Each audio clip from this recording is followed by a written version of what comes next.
If you really zoom out, mobile networks didn't start with the internet. They started with one simple idea.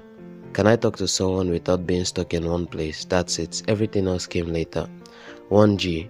Wait, I can call while moving. 1980s. This is where it all started. 1G was basically the first time people could make calls without wires. That alone felt like science fiction becoming real life. But it was very tough. Calls were analog like old radio signals, sound quality wasn't great, anyone with the right equipment could listen in, phones were huge, like carrying a brick for status, no texting, no internet, no extra, just you can talk now from your car. And honestly, that was enough to change everything. 2G, okay, now we don't have to call.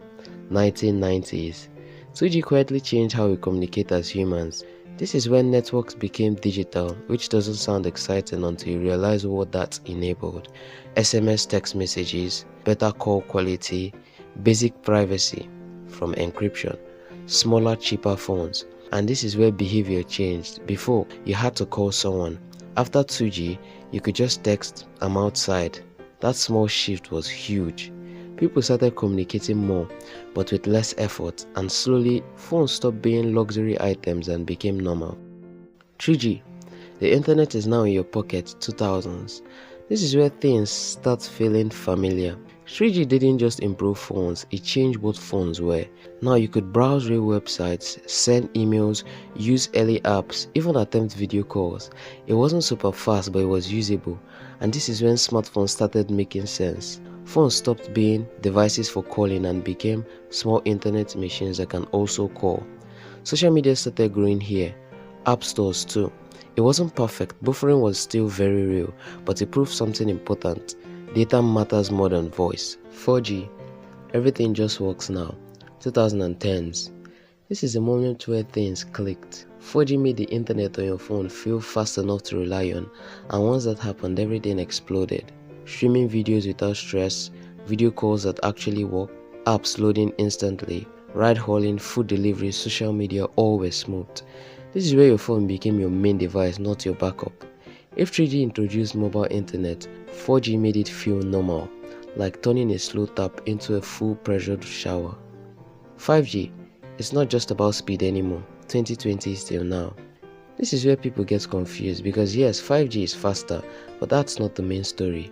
The real upgrade is very low latency, ability to connect a massive number of devices, more stability and reliable connections. So instead of just faster downloads, 5G is about everything can stay connected all the time. That's why it powers things like smart devices everywhere, real-time systems like remote operations, more responsive apps and services. As of now, 5G is still spreading. Some places feel it fully, others barely, but the direction is clear. We are moving from phones using the internet to everything using the internet. 6G. We want the internet to feel invisible. Around 2030. 6G is still being built, so this part feels a bit like looking into the future.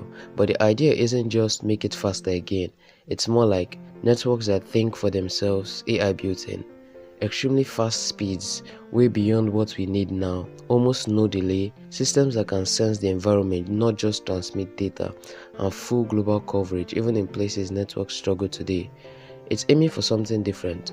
The internet shouldn't feel like something you connect to, it should just be there, almost like electricity. You don't think about it, it just works. If you step back, there's a clear progression. 1G, just talk. 2G, talk less and text more. 3G, data enters the picture. 4G, everything becomes smooth. 5G, everything connects. 6G, networks become smarter. And if you're being honest, every generation solved one simple human problem. I want to talk anywhere. I don't always want to talk. I want the internet on my phone. I want it to be fast. I want everything connected. I want it to just work without thinking. That's the real story. Not just faster networks, but less friction between humans and communication. And if history has taught us anything, it's this. Every time we think, okay, this is enough, the next generation shows up and quietly proves it wasn't.